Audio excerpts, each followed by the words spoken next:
నమస్తే welcome to our channel నేను మిషాల్ని YCP మాజీ మంత్రి పేర్ని నాని ప్రెస్ మీట్ పెట్టారు అయితే ఆ ప్రెస్ మీట్ లో ఏం మాట్లాడారో తెలుసుకునే ప్రయత్నం అయితే చేద్దాం మన ముందు స్టూడియోలో ఉన్నారు సీనియర్ జర్నలిస్ట్ డాక్టర్ కనకదుర్గవడ్ల మణి గారు ఉన్నారు వారిని అడిగి కొన్ని విషయాలు మనం తెలుసుకుందాం నమస్కారం మేడం నమస్తే మేడం ఈ రోజున మాజీ మంత్రి పేర్ని నాని ప్రెస్ మీట్ పెట్టారు అయితే ఆ ప్రెస్ మీట్ లోనే మొన్న రాప్తాడ్లో జరిగిన పర్యటనలో ఒక హెలికాప్టర్లో వెళ్తున్నాడు హెలికాప్టర్ ల్యాండ్ అయిన తర్వాత అక్కడ హెలికాప్టర్ చుట్టూ వేల మంది సంఖ్య ప్రజలు అయితే ఉన్నారు అసలు ఎట్లా వచ్చారు మరి అక్కడికి అట్లా అంత జనం అసలు ఎట్లా వచ్చారు అయితే ఆ జనం వస్తే దాని మీద దుష్ప్రచారం అంటే కూటమి ప్రభుత్వం మీద దుష్ప్రచారం చేస్తున్నాడు పేర్ని నాని దీన్ని ఎలా చూడాలి మేడం ఇప్పుడు అందుకే ప్రెస్ మీట్ పెట్టారు ఆయన ఇప్పుడు ఏం జరిగిందంటే జగన్మోహన్ రెడ్డి తరఫున మొన్న వాళ్ళ వైసీపీ ట్విట్టర్ హ్యాండిల్ ఏదైతే ఉందో వాళ్ళు కాంట్రడిక్టరీ స్టేట్మెంట్స్ ఇచ్చుకున్నారు వాళ్ళే జనాలు వచ్చారని వాళ్ళే అంటారు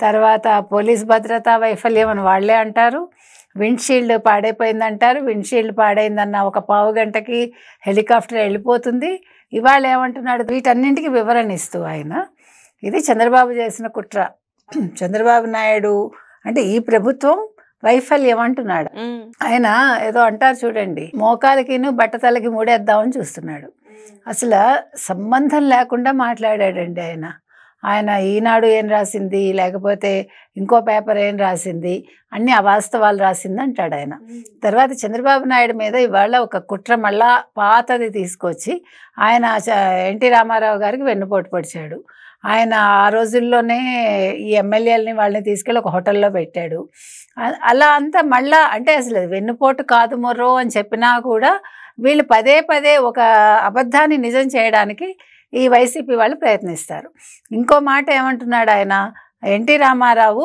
అభిమన్యుడిలాగా హతమయ్యాడు కానీ జగన్మోహన్ రెడ్డి అర్జునుడిలాగా ఆయన మొన్న వీరోచితంగా బయటకు వచ్చాట ఇప్పుడు నువ్వు రాప్తాడు వెళ్తే నిన్ను చంపాల్సిన పని ఎవడికుంది అసలు ఇప్పుడు అర్థం కాని విషయం ఏంటంటేనండి ఇప్పుడు దేనికి జగన్మోహన్ రెడ్డి గారి మీద ఎవరైనా హత్యా ప్రయత్నం చేయాలి ఫస్ట్ క్వశ్చన్ అది కూటమి ప్రభుత్వానికి అసలు అవసరం ఏంటి నువ్వు ప్రతిపక్ష నేతగా ఉన్నావు ఉండండి తప్పే ఉంది దానికి ఎవరికి సంబంధం లేదు మీరు రాప్తాడు వెళ్తే సునీతకి మీకు ఉండేది అది మీ ఇద్దరు చూసుకుంటారు అది నియోజకవర్గ సమస్య తోపుదుర్తి వాళ్ళతోటి ఆవిడకి ఉంది కాబట్టి తోపుదుర్తికిను గోరంట్ల మాధవ్కి పట్టాలి అక్కడ కాబట్టి ఏ రకంగా చూసుకున్నా ఇందులో కూటమి ప్రభుత్వానికి సంబంధం ఏంటి ఆయన వెళ్తే భద్రతా వైఫల్యం అంటున్నారు మీరు పోలీసులు ఉన్నారు కదా అక్కడ ఇప్పుడు మీ జెడ్ కేటగిరీలో మీకు సెక్యూరిటీ ఉంది మీ అంతటా మీరు మీ కార్యకర్తలను అక్కడికి పిలిపించుకుని హెలీప్యాడ్ దగ్గరికి పైగా ఆయన ఎలక్షన్స్ ముందు హెలీప్యాడ్ దగ్గర దృశ్యాలు అక్కడ చూపిస్తున్నాడు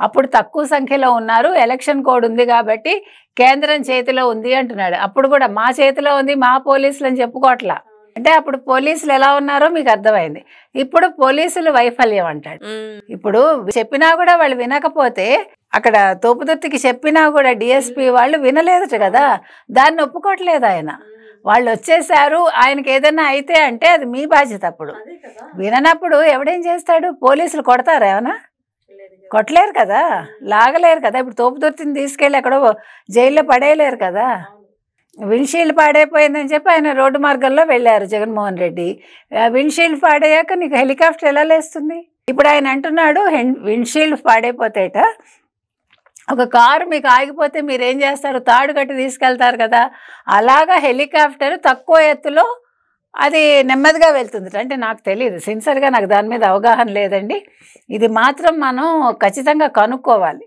ఎందుకంటే ఇది చిన్న విషయం కాదు దీని మీద ఎలాగ ఎంక్వైరీ జరుగుతుంది అన్నీ తెలుస్తాయి మనకి అందుకని కంగారు లేదు ఇప్పుడు అతను అంటాడు అంతమంది మీద పడిపోతే జగన్మోహన్ రెడ్డి పరిస్థితి ఏంటి అది మీరు ఆలోచించుకోవాలి ఎందుకంటే వద్దంటే వినకుండా మీరు వెళ్ళి మీరు మళ్ళీ దాన్ని కూటమి ప్రభుత్వం మీద వేయడం ఏంటి అర్థం బద్దం లేకుండా పైగా 90% మంది బాగానే పనిచేస్తున్నారట పోలీసులు 10% మంది మాత్రం తులసివనంలో గంజాయి మొక్కల్లాగా ఉన్నారట వాళ్ళని ఉద్దేశించి తిట్టాట జగన్మోహన్ రెడ్డి వాళ్ళని ఉద్దేశించారు మీరెలా తిడతారు మీకు తెలుసా వాళ్ళు గంజాయి మొక్కలా తులసి మొక్కలా అని అవును in what way you are talking అసలు మీకు ఎలా అర్థం అవుతుంది వాళ్ళు పని చేయట్లేదని అంటే మిమ్మల్ని మీరు సక్రమంగా మీరు ఉండండి అని చెప్తే వాళ్ళు గంజాయి మొక్కల ఇప్పుడు ఆయన మాట్లాడింది అలాగే ఉంది ఇవాళ మొత్తం అంతా అలాగే ఆయన ప్రెస్ మీట్ పెట్టారండి పెట్టి ఈనాడు కిరణ్ని ఇలా రాశాడని అంటారు. వీళ్ళందరూ కూడా అవాకులు చవాకులు రాశారు. 2 అంచెల భద్రత ఉంది అక్కడ. ఏంటో చెప్తున్నాడండి ఆయన. అంటే అసలు మొన్న జరిగిపోయిన దాని గురించి ఇవాళ ఎందుకు మాట్లాడుతున్నారో ఆయన మనకు అర్థం కాల. మొన్న జరిగితే రాపుతాడు, ఇవాళ 8వ తారీఖు జరిగితే ఇవాళ 11వ తారీఖు ఎందుకు మాట్లాడుతున్నాడు ఆయన? ఇన్ని రోజులు గ్యాప్ తీసుకుని, అది కూడా ఏంటి ఇన్ని పేపర్లు పెట్టుకుని వీళ్ళందరికీ కూడా పేపర్ ఖర్చు చాలా అవుతుందండి. ఎన్ని చెట్లు కొడితే కొన్ని పేపర్లు వస్తాయండి. నిజంగా చెప్తున్నా, ఎన్ని చెట్లు కొడితే కొన్ని పేపర్లు వస్తాయి. అంటే మీకు జగన్మోహన్ రెడ్డి గతంలో ఒక పర్యటనకు వెళ్ళాలంటే చెట్లు కొట్టేసి తెరలు కట్టేయాలి, ఇటు అటు. దానికి ఏమంటున్నారు, కొమ్మలు కొట్టకుండా ఉంటారా? చెట్లు ఎక్కడ కొట్టారు? అదో వితండవాదన ఈ మధ్యన. గతంలో లేదు, లేటెస్ట్గా వితండవాదన మొదలుపెట్టారు. అంటే చెట్లు కొట్టేసామని అంటే భయం అన్నమాట వాళ్ళకి, ఎక్కడ పర్యావరణవేత్తలు కేసులు వేస్తారు అని. ఏది ఏమైనా జగన్మోహన్ రెడ్డి మన రాప్తాడు పర్యటనలో ఆయన శవయాత్రకు వెళ్ళి ఆయన ఏం మాట్లాడాడు, ఏం చేశాడో అందరికీ తెలుసు. ఆయన ఎంత అసందర్భంగా మాట్లాడారు, ఆయన ఎవరి అరెస్టుల గురించి మాట్లాడారు, అసలు అక్కడ మాట్లాడాల్సిన అంశాలు అవన్నీ. తర్వాత ఇండైరెక్ట్గా సునీత గురించి ఏం మాట్లాడారు, పరిటాల రవి ఫ్యామిలీ గురించి, ఇవన్నీ అందరికీ తెలుసండి. ఏదైనా కూడా పేరుని నాని ఇవాళ ప్రెస్ మీట్ పెట్టి ఏదో ఎప్పుడో జరిగింది ఎప్పుడో మాట్లాడటం అంటే ఇదే. అసలు ఎన్టీ రామారావు గారిని తీసుకురావటం ఏంటి, వెన్నుపోటు అంటం ఏంటి, చంద్రబాబు నాయుడిని తిట్టడం ఏంటి? వీళ్ళకి చంద్రబాబు నాయుడిని తిట్టకుండా రోజు గడవదు. షర్మిల గారు చెప్పినట్టు ఈ జాడ్యం ఒక్క జగన్మోహన్ రెడ్డితో ఆగట్లా. ఇప్పుడు వాళ్ళ మిగతా మాజీ ఎమ్మెల్యేలు వీళ్ళకి కూడా సోకుతోంది అనమాట, ఎమ్మెల్యేలకి. అందుకే వాళ్ళు చంద్రబాబు మీద పడుతున్నారు. అంటే పరిపాలన సజావుగా సాగుతుంటే చూడలేకపోతున్నారు. ఇప్పుడు ఈ ప్రభుత్వాన్ని ఎలాగో ఒకలాగా ఇబ్బంది పెట్టాలి, ఈ ప్రభుత్వాన్ని అస్థిరం పరచాలి, ఈ ఉద్దేశంతో వీళ్ళు పనిచేస్తున్నారండి. కాబట్టి ఇవాళ పేరుని నాని ఏదైతే చేశారో అది, అంటే ఆయన ప్రెస్ మీట్ మనం మాట్లాడేది చాలా, అంటే ఆయనే చెప్పాలి. రేపొద్దున ఎలాగా ఈ కేసు ఏంటో తేలుతుంది కదా, తేలినప్పుడు వాస్తవాలు ఏంటో అప్పుడే బయటకు వస్తాయి. వీళ్ళు ఎన్ని ప్రెస్ మీట్లు పెట్టుకున్నా, చంద్రబాబు నాయుడు గారిని తిట్టినా లేదు, ప్రభుత్వాన్ని దూషించినా వచ్చే నష్టమేమీ లేదు. దానికి బదులేంటో మనకి రేపొద్దున రిపోర్ట్స్ చెప్తాయి. అదే రోజున మాజీ సీఎం జగన్మోహన్ రెడ్డి గారు ప్రెస్ మీట్ పెట్టారు. అయితే బట్టలిప్పదీస్తా పోలీసులు అన్నది ఈ రోజున అది ఎందుకు స్పందించలేదు? ప్రత్యేకంగా ఎప్పుడుదో తీసి చంద్రబాబు నాయుడు గారు అది స్పందించనే, అదే అలా చెప్పకుండా ఇవాళ ఆ రోజు ఆయన తిట్టిన దానికి కారణం ఆ 10 మంది గంజాయి మొక్కలని, ఆ 10% గంజాయి మొక్కల్ని తిట్టాడు అని దాన్ని సమర్థించుకుంటున్నాడు. ఒకవేళ 10% గంజాయి మొక్కలున్నా నువ్వు తిట్టడానికి జగన్మోహన్ రెడ్డి ఎవరు? అసలు బట్టలు కూడా తీసుకొడతానండవు, ఎంత అనాగరికం అది. కాబట్టి దాని గురించి మీరు మాట్లాడి మీరు సమర్థించుకోకండి. వీళ్ళు ఇంకా సమర్థనలోనే ఉన్నారు, మీకు అదే చెప్తున్నాను నేను. వీళ్ళు తప్పులు చేస్తారు, సమర్థించుకుంటారు. వీళ్ళు ఏంటంటే రాష్ట్రంలో ఎలాగో ఒకలాగా అల్లకల్లోలను సృష్టించాలి, రాప్తాడులో ఫ్యాక్షనిజానికి తెర తీయాలి, ఈ ప్రభుత్వాన్ని ఏదో ఒక రకంగా బదనాం చేయాలి. అది వాళ్ళ లక్ష్యం అండి. అందుకే రాష్ట్రంలో ఇన్ని రకాలుగా వీళ్ళు చేయడానికి ప్రయత్నిస్తున్నారు. ఆయన గోరెంట్ల కూడా అదే కదా చేశాడు.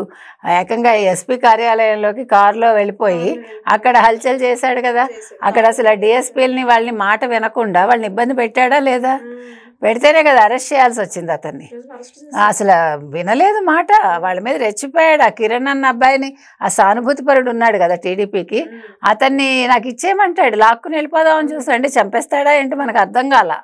కాబట్టి వీళ్ళు వీళ్ళు అలాగ గంజాయి మొక్కలు చెప్పాలంటే, వీళ్ళు గంజాయి మొక్కలు వాళ్ళ పార్టీలో. ఆ గంజాయి మొక్కల గురించి మాట్లాడకుండా ఈరోజు పోలీసులను గంజాయి మొక్కలని ఈయన అంటున్నాడు. దీనికి యాక్చువల్గా పోలీసులకి ఆయన క్షమాపణ చెప్పుకోవాలి. మొన్న జగన్మోహన్ రెడ్డి చెప్పాలి, ఇవాళ పేరుని నాని కూడా చెప్పాలి. Thank you madam. Thank you.